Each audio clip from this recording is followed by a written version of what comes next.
Hello, my name is Greg Madison, and this is the next episode of The Living Process.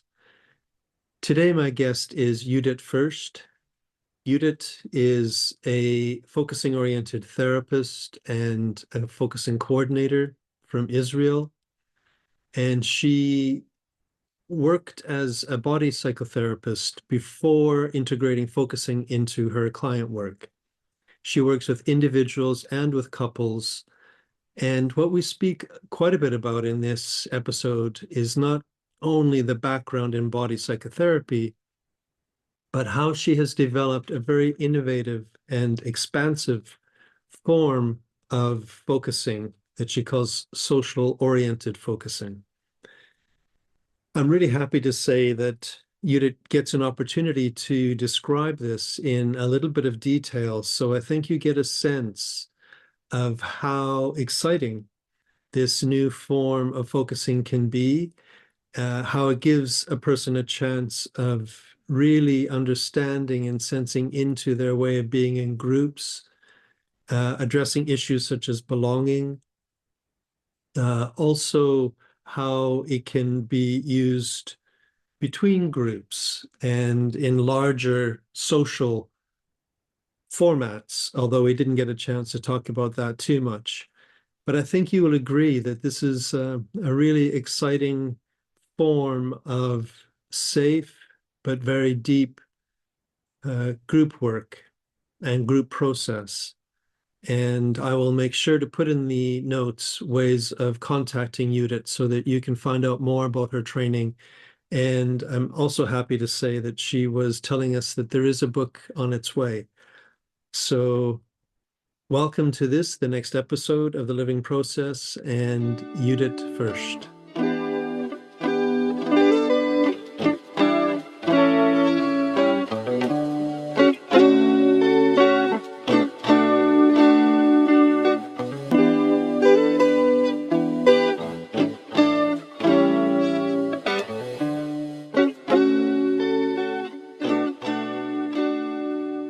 Hello, welcome, Yehudit.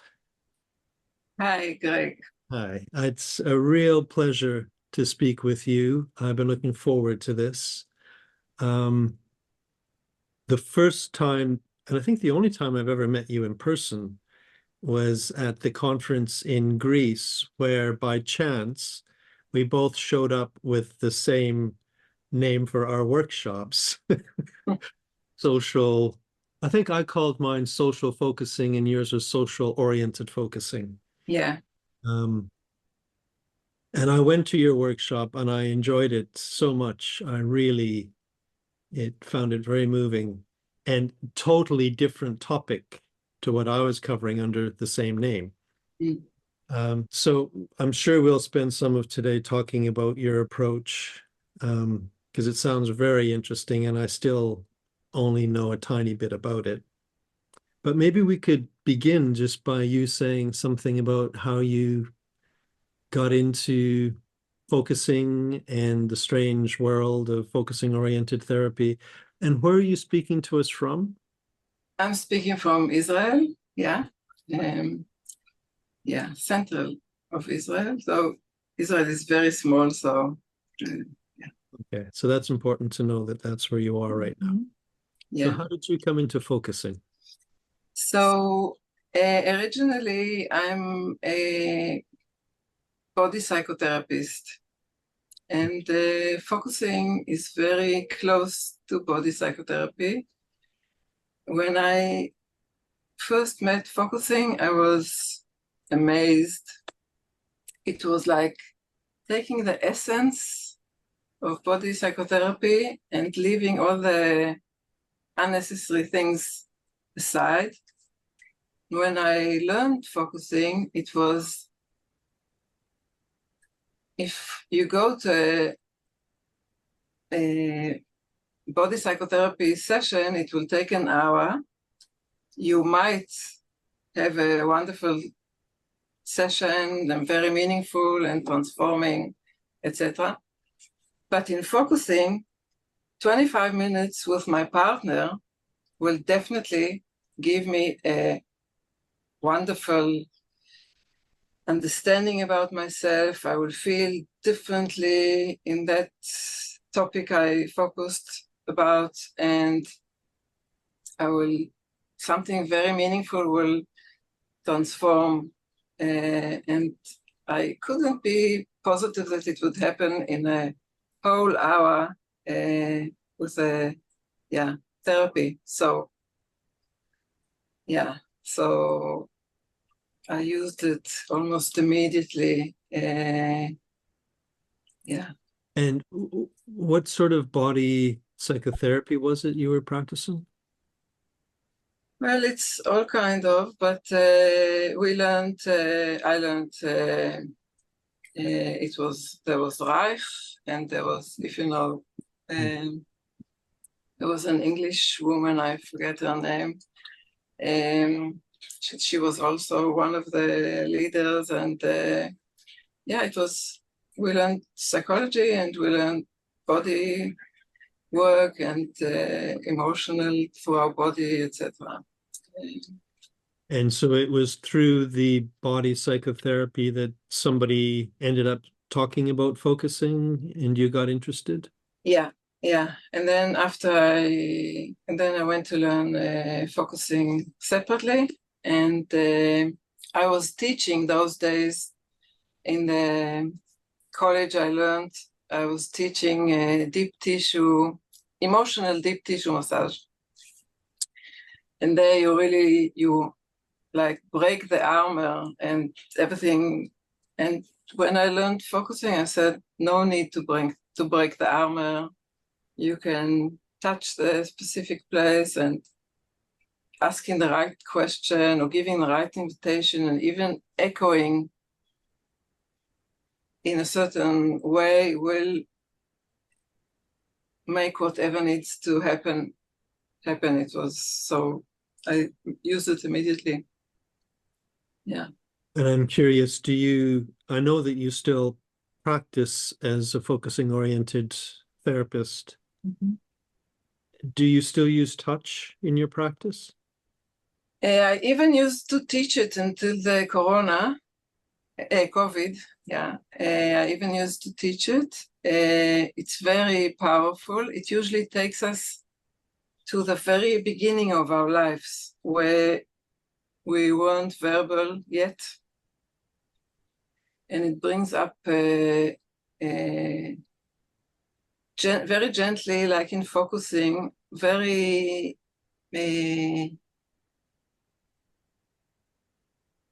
meaningful felt senses, needs that didn't it's not what I wanted to speak about, but when I did already, I think 3 years focusing, this movement kept coming up with like a longing for something. Mm-hmm. And my therapist told me, imagine you're being held, imagine. It didn't help. In the end, and she was a body psychotherapist. In the end, I changed my body psychotherapist to another body psychotherapist that didn't work with focusing, but I continued working with focusing myself. And when this movement came up in this terrible longing, she just put one hand here and one hand here. And in few minutes, this place received from maybe when I was a baby, and my parents educated me to not to cry at night or something. These two places were held, and it was 2-3 minutes that this emotion just received what it needed, and this movement never came up again.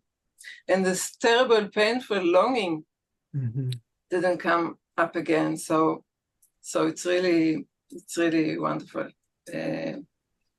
That's the reason that I asked a little bit more about it, is because as soon as you started talking about it, I could feel how powerful and poignant touch can be combined with focusing. And it's a beautiful story.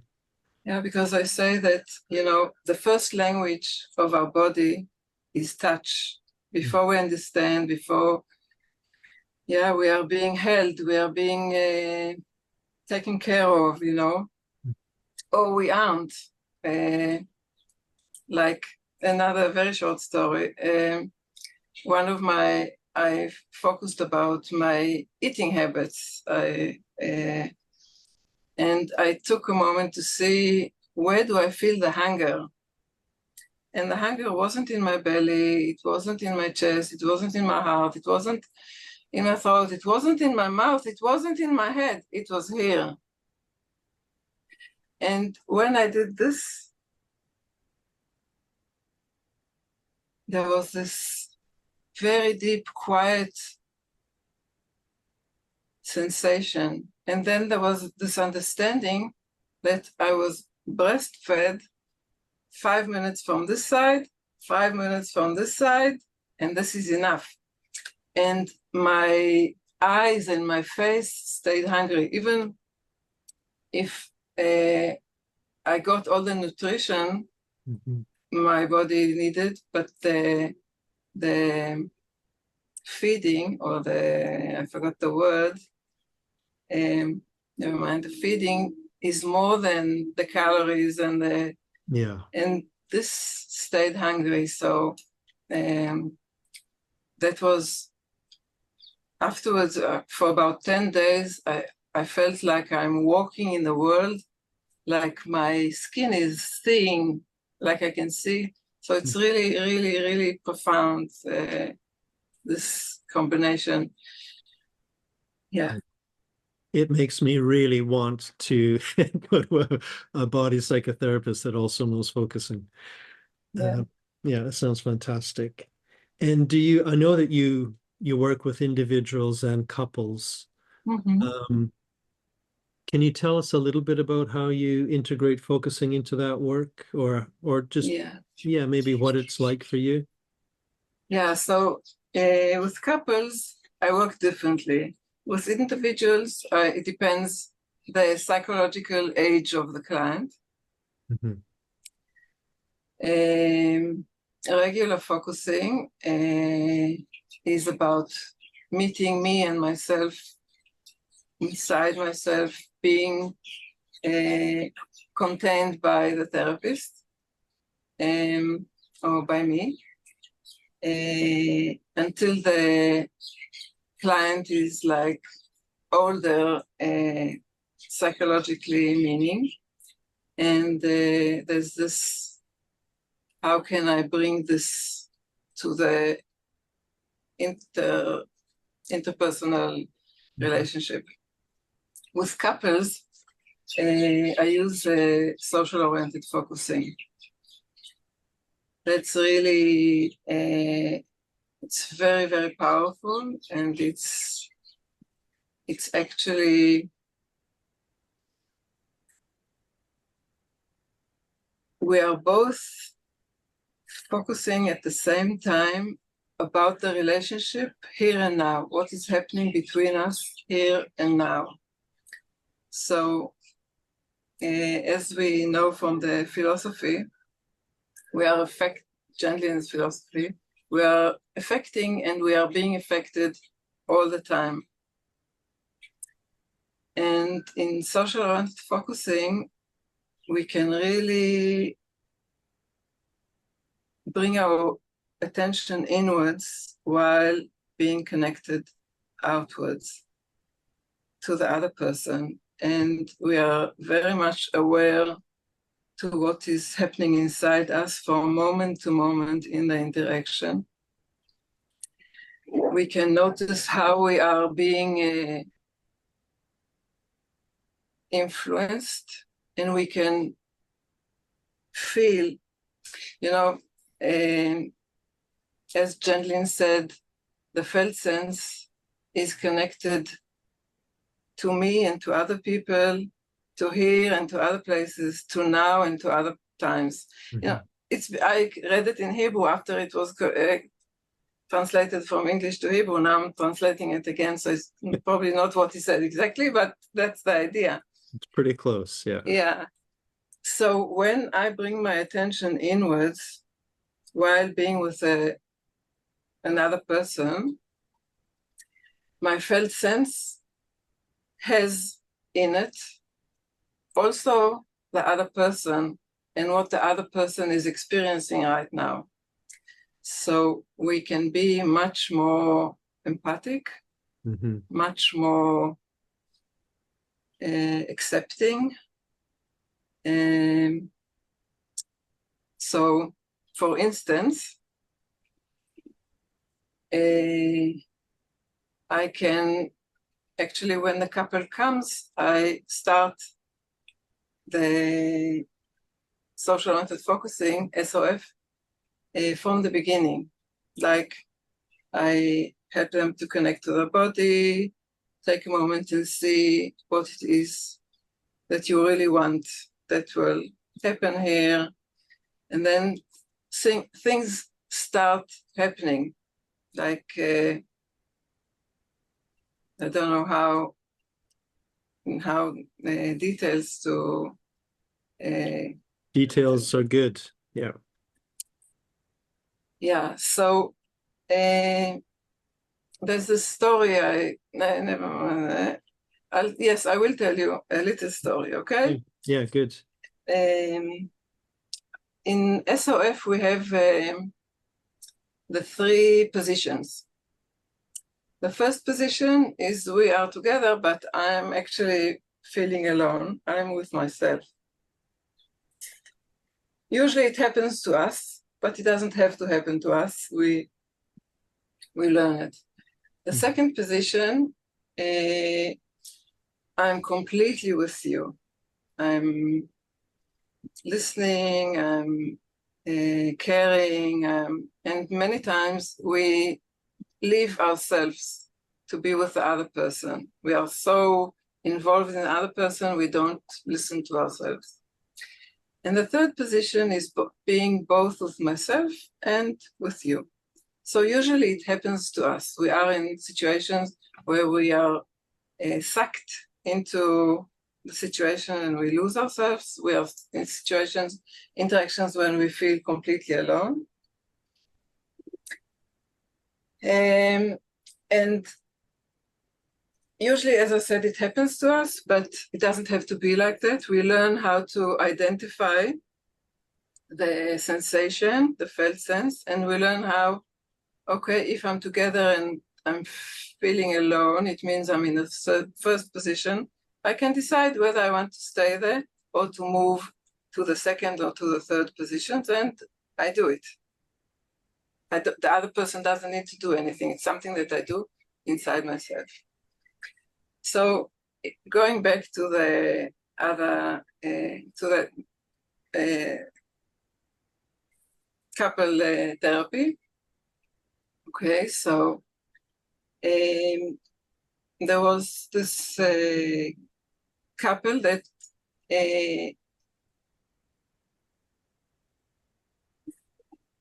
actually she was a client of mine, and we brought her husband for 3 sessions as a guest to work on her complaints. And so he was a visitor, and I say when we have visitors, we behave like, nicely to our visitors.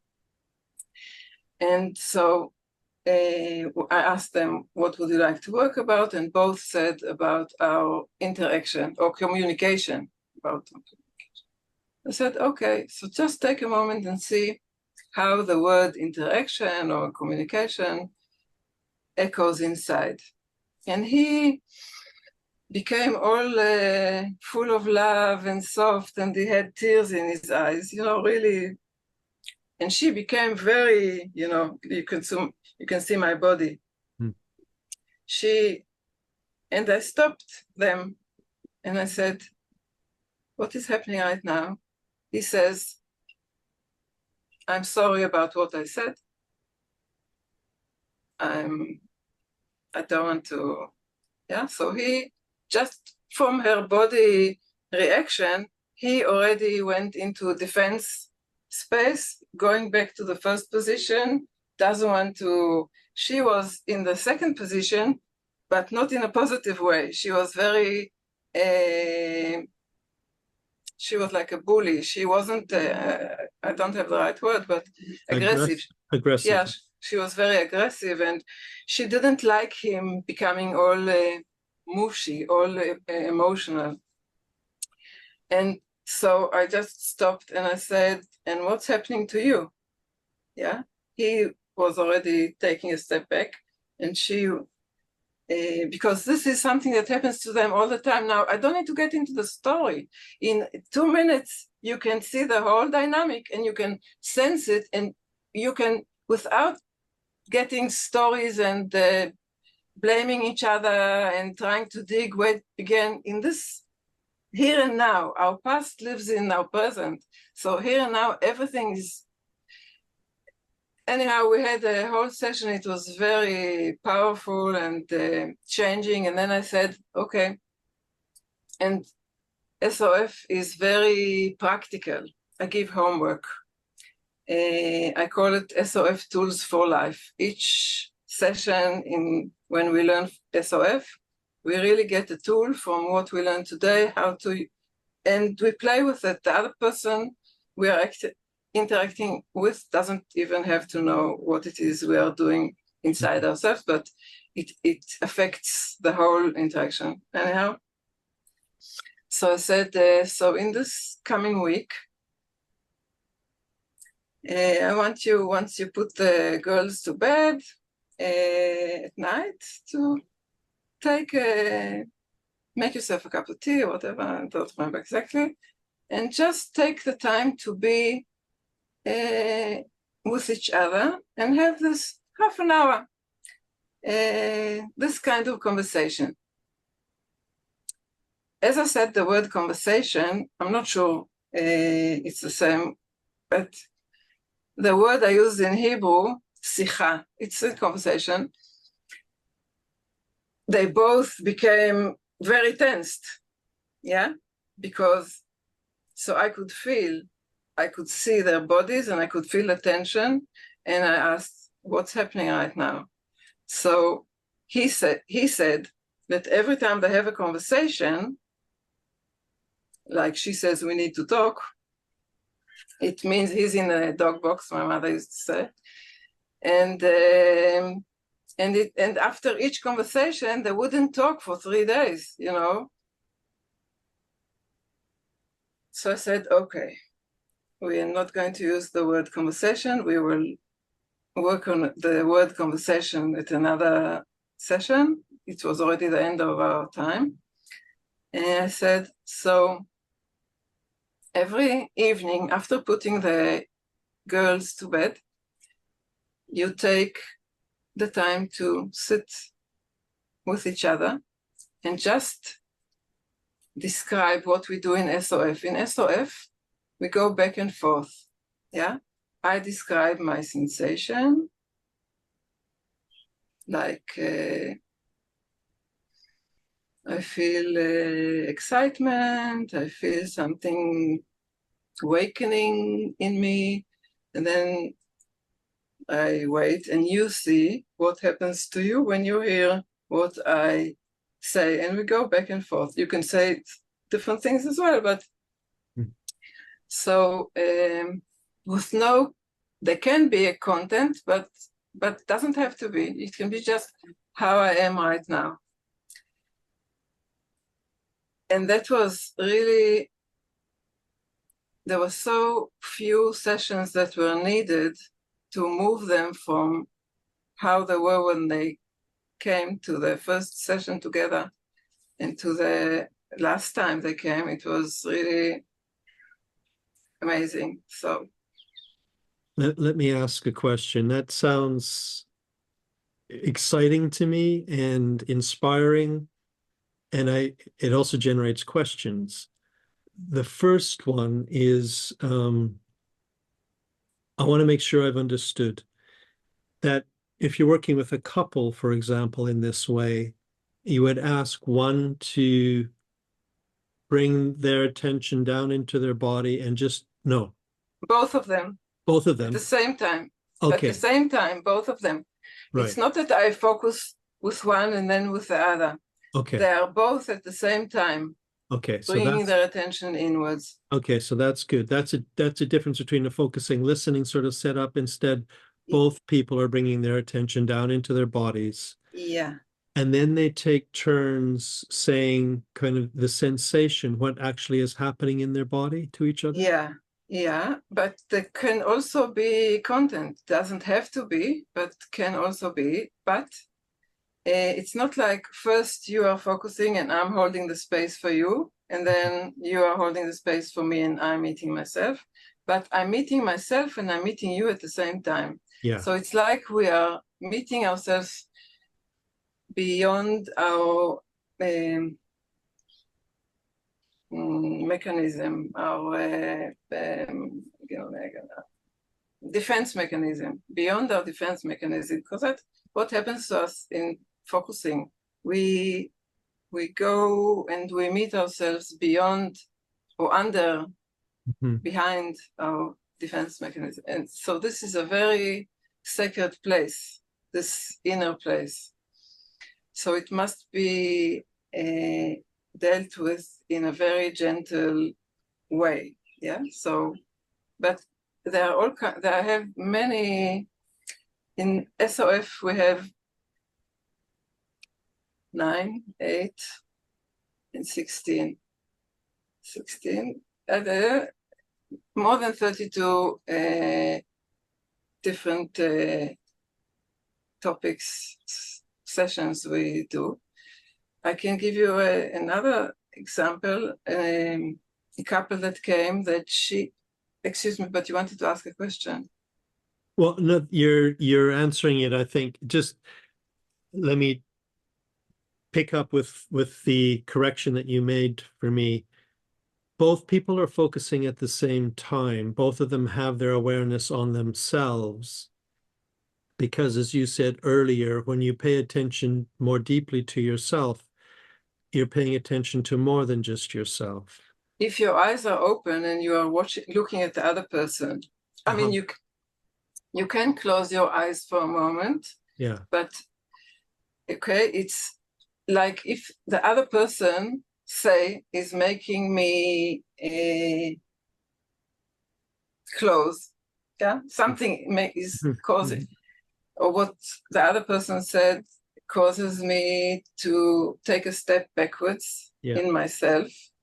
So I say each moment that this happens is a gate. A gate we can go closer to ourselves and closer to the other, or a gate we can pass by and stay the same. And I feel that whenever we identify this kind of gate and we dare to stay present and go through it, we get to a new place. We become the more that we can be. You sort of hinted at this, and I want to just ask, because the more you say about it, the more I get a sense of how much kind of trust and safety there has to be for this kind of process to happen. How do you help them feel safe enough with each other to go to such a deep place inside? I conduct it. I'm very much involved, like in giving invitations. And just a moment, what's happening right now? I also connect inwards because I can feel inside unspoken things that are happening. You know, my felt sense is part of this. Yeah, so it's very powerful, and I believe that when we are really present, usually when I teach social-oriented focusing, I teach it to people that already know how to focus. So they know what it means to be present, and they can not be identify with what's happening with them, inside them. It's not like I'm sad. I can be with something in me that is upset right now. I'm more than this something that is upset in me right now, and I can be with you while paying attention to something in me. And once I say, as you say this, I feel something in me, reacting. Mm-hmm. So this something that is reacting will have a small shift because it's been pronounced. I also pronounced it. I also heard myself. It heard me pronouncing it. It has been acknowledged by me, by the other person. Now in SOF, it's like in focusing, I don't talk about you. I talk about me. So it's less going into attacking each other and more expressing our feelings, our emotions, our sensations. So it's less, it's a more safe place. And I say it's I don't know if it's a holy place, but, I say that when we go in there, we don't go with weapon, we don't go with boots, we don't go with, we take off our shoes, we go in, so that's. I can imagine with focusers that they already have some practice of the safety that's needed and also of speaking from one's own experience. I'm thinking with a client that's maybe come to you that you maybe have to do quite a bit of intervening, because I could imagine somebody saying, you really hurt me when you said that, and it's all about what the other person has done wrong, and if only they would change, then everything would be okay in the relationship. Yeah, that's excellent, because in the COVID, I started giving lectures about SOF because I wanted SOF to get out there to the world. I didn't think about the world. I thought about taking SOF out of my clinic and out of my practicing room to work with Jews, Arabs, Christians. Israel is a very complex place, religious, non-religious, to take it to different communities. But I said to the world, and once I started giving the lectures, so I thought I have a lecture about criticism, and I say, because there's also a session in social focusing about criticism in relationship. Mm-hmm. And I say that, and it's interesting because in SOF we have an exercise. We are 3 people. One of us is the criticizer, one of us is being criticized, and one of us is just a witness. Now, we are not saying anything. I say, you are the criticizer, I'm the criticized, and you are just watching. By saying you are the criticizer, take a moment and see what starts happening inside. When I'm the criticized person, I can already feel what's happening inside. You're not going to say anything. I'm not going to say anything. She's not going to say anything, but we are already all feeling. So imagine how emotional and how influencing and how, I don't know, it is without having any content, just by saying. And then so this is a very powerful exercise because we can feel all these emotions. There's no story. Now, so I say that actually criticizing is the end of the story. If I'd say the story from the beginning in an SOF way, I connect to myself and I say,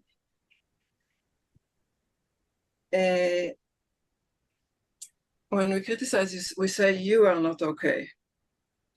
But the whole story says, I was looking forward to meeting you. I wore my prettiest clothes. I was so excited. I expected it to be such and such, and I waited and I waited and I got disappointed and etc. So I'm bringing myself and my side of the story. It's not necessarily I will come to you are not okay. Yeah, I'm taking responsibility of my desire, my expectations, my disappointment, my disappointment. And then not necessarily I will even get to the place of blaming the other person or judging him for how I feel. So it reminds me a little bit of the workshop you did in Greece, where we paired up and we had the opportunity of one person being the giver and one person being the receiver. yeah, good. You have a good memory. Yeah, it was such a powerful experience. I really enjoyed that. Yeah, so this is an excellent example because we did it in Greece with people that we didn't know. Mm-hmm. Total strangers, more or less. We bring our attention inwards while meeting the other person. And it's amazing how what we say is so accurate. Like you give that person, like I did this exercise with someone, a young bloke, and we connected inwards, and I said, and I wanted to give him freedom and excitement and willpower and. But being with him, I could understand that he doesn't have what to do with it. Mm. And while sensing, I described this. I wanted to give you this and this. But I feel you have nothing to do with it.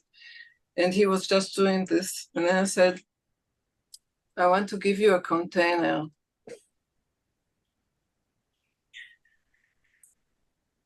A container for yourself, for what you need. And he was like, he had tears in his eyes. Now, what we give or what we think we give is one thing. What the other person receives from us is another thing. Mm-hmm. He felt he was receiving from me. It's not, the grammar isn't perfect, but he felt that I'm really seeing him, that I'm seeing him deeply, that I'm seeing his real needs. And it was very profound moment to both of us. And then he said, thank you. And for me, when someone says thank you, I usually brush it away. I say, nothing. Mm-hmm. Because being prepared to receive this thank you puts us, or me, in a very exposed, delicate, fragile place of, and these are places that we avoid being, but these are places where we really meet each other. I say all our emotion material is like raw material. We can build walls so people won't see how fragile we are or how sensitive we are. They won't see that we were upset or offended or something. And we are very lonely behind these walls. With the same materials, the same emotions, we can use to build bridges, to connect with each other. And, you know, many times we wear masks.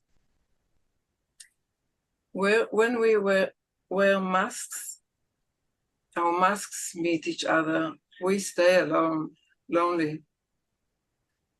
And all the dating world and all the, it's really, yeah, very upsetting. You go to another date and another date and another date, and you feel that nothing happens, and nothing happens because we are not really there.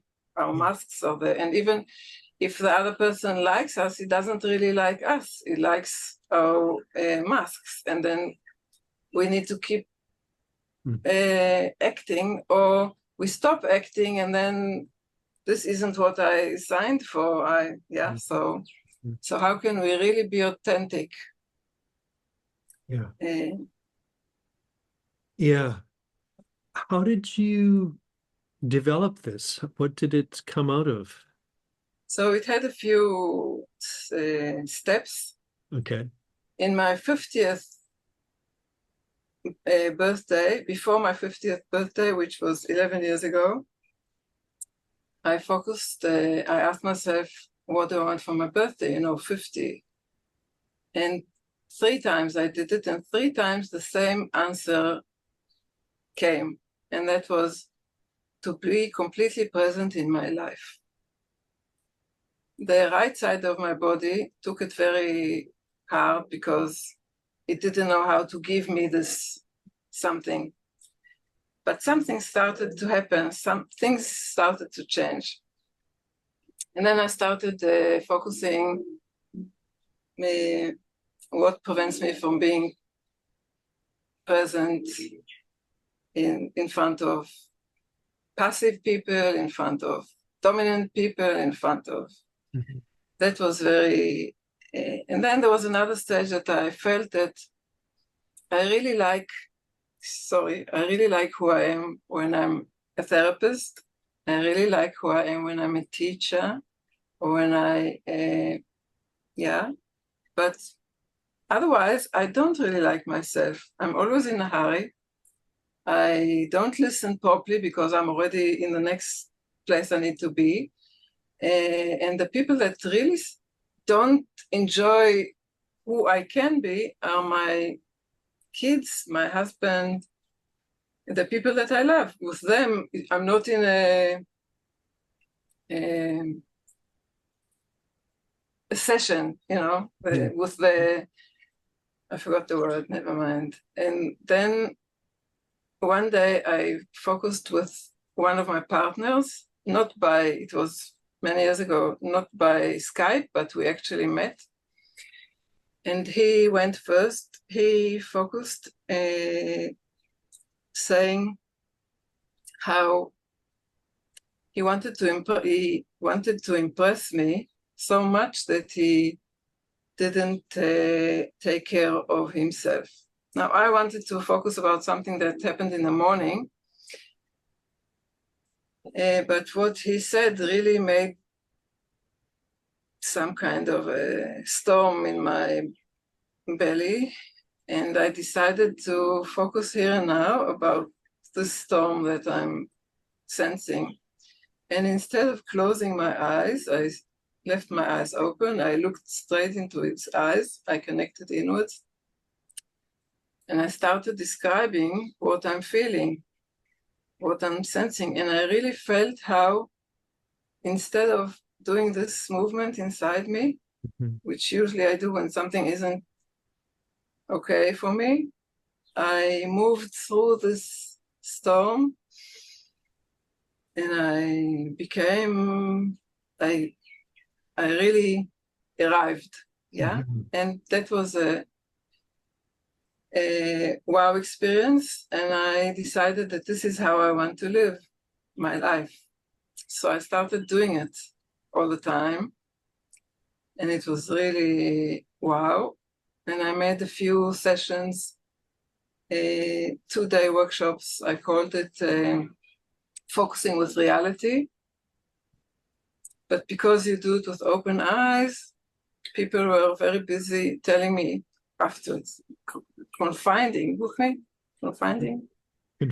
yeah. Yeah, that if she's looking at me, she's actually thinking that and if he doesn't look at me, it means that he And if we have eye contact and I will move my eyes, he will be offended. So I don't have the freedom to move my eyes. And I said, whoa, people aren't meeting each other. What they are meeting is their interpretations. Mm-hmm. And I said, we think we know. And when we think we know, we stop getting to know. We think we know, we lose our curiosity, and we are not getting to know the other person. And then I felt that what I really want to do, I can do the focusing with reality, but this something that is happening between people is more of value, more something. So I called it social-oriented focusing, and I opened a group with 12 people. In the beginning, I felt very bad because I'm going to teach them something that I never learned. I didn't read about it, and it's only I have ideas, but I can't do it without a group, and they're paying me money, and they're coming every 2 weeks, 4 hours social-oriented focusing, but it was wonderful, and I haven't stopped since. And I mean, I love the way that it's arose from a personal intention in your life and then actually grew and developed as a practice. And do you offer it not only, a lot of the examples you've given have been kind of one-on-one, people sort of looking at each other and exchanging their feelings of what's happening in the moment. Do you do it in sort of a group? Yeah. I'm curious about that. Yeah. So, the topics were born from each other. I don't know if the word born, but in one of the topics was what's between me and taking place here in the group. There are people that take place, there are people that wait, that someone will approach them and give them place or ask them a question. So there are people that are more active, people that are waiting to. And then at the end of that meeting, someone said that she feels that she doesn't belong. And out of 12 people, 8 people said that they feel that they don't belong, which means that the 4 people that did feel that they didn't belong anymore because, So 2 weeks later, I did, that was a topic that came up, so we sat in the group, and the question was, what's between me and feeling I belong right now? And one of the women, she volunteered, and she felt, with focusing, you don't know what's going to come up, but being with the group and looking, she felt that she's not enough. And she can't belong because she's not enough. And a minute later, the inner critic turned over, and it was, you're not enough. I can't belong because you're not enough.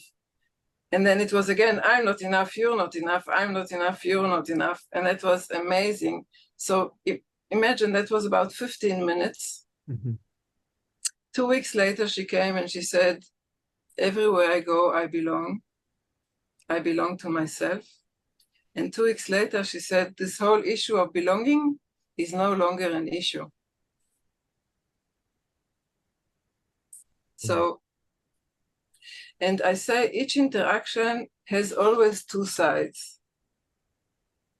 Like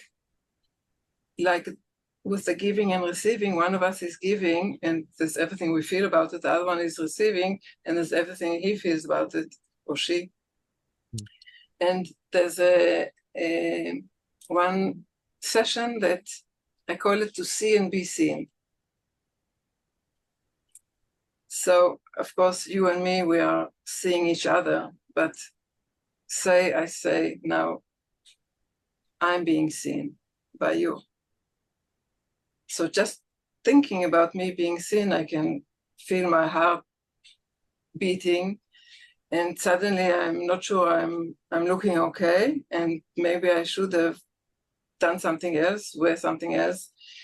I can start feeling something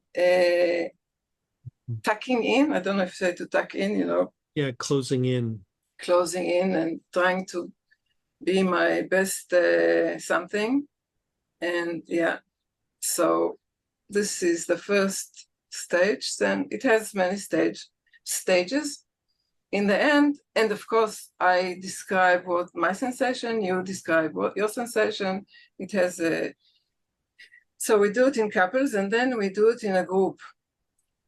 And it's amazing to see. We begin. So you sit in front of the whole group, and you know that we are seeing you. Of course, you are seeing us, but that is not the point.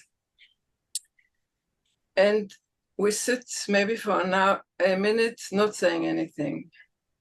And we, the audience, we can feel, some people make us feel, and usually we all feel the same, that we want to protect you and we want to spare you this embarrassment, and I wish the time would finish already, and usually the person that we feel this when he sit there, they usually feel terrible. And then they start describing their sensation. And as they describe their sensation, our sensations change and their sensations changes. Like if I feel embarrassed, I feel I want the ground to swallow me. Mm-hmm. I feel I want the time to change. Actually, I quite enjoy it. Yeah, and it can be the opposite. Can be that there's someone that's sitting there, and it's usually he, and he's like challenging us or something. Mm-hmm. And it makes the group, most of us, feel aggressive. And then when he starts describing his sensation, this posture he is in changes, and the whole sensation we are feeling changes. It's amazing. It's really, so usually it happens to us, and even if the other person doesn't know what we are feeling or what we are thinking, it influences the other person. Yeah. Even if we think we know what the other person is thinking, we don't. But it influences the way we are sensing ourselves in this interaction. And it happens to us all the time. So I think, and a lot can be done there to give us more freedom to be ourselves authentically. Again, it sounds very exciting. One last question on this. It sounds like the focus is, in a sense, the focus is on the person's interaction with the group's interaction with the person, but that in the kind of exercise you were just describing, there's one person kind of taking a turn in the group. Is that right? Can be. There are many exercises, but okay. Like, for instance, when it's done by Zoom, it needs to be one, because two people can't talk together. But it can, when we meet in person, we can take different places. Okay. And how do I feel, and how much freedom do I have to move, and what happens to me when they stand there and I'm standing here. And so, yeah, it's there's all sorts of different kind of constellations of how it can happen. And would you work, or have you worked with, for example, kind of two groups that have a conflict or different points of view on something? Would that fit this model? Yeah, I didn't do it. I wanted to do it. That was my original intention. My original intention was in Israel, doing right and left, Okay. and religious, non-religious, which is similar. But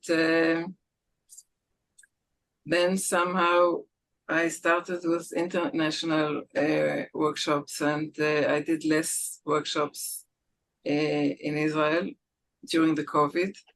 Yeah, someone approached me from the States, asked if she can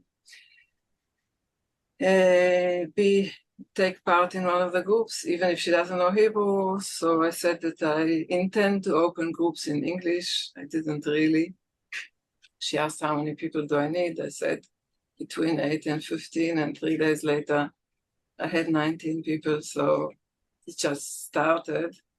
And of course, the States, Israel, and Australia can't be at the same time because of the time difference. So I started with 2 groups. And my English has improved immensely during the last 2 years. Yeah.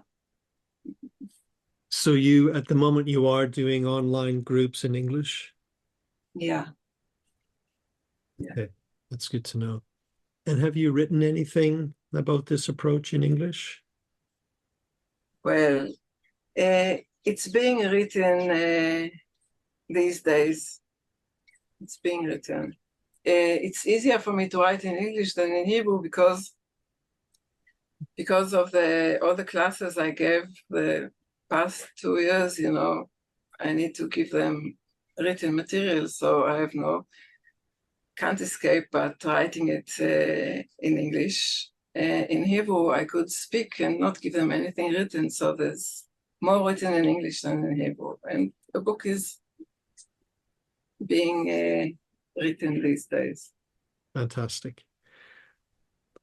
Thank you so much. I feel like I have a little bit better insight into this work, and it just makes me want to know more about it, definitely. But I'm just wondering at this point, is there anything else you would like to say? Anything you'd like to add? I don't know. I want to thank you very much for inviting me.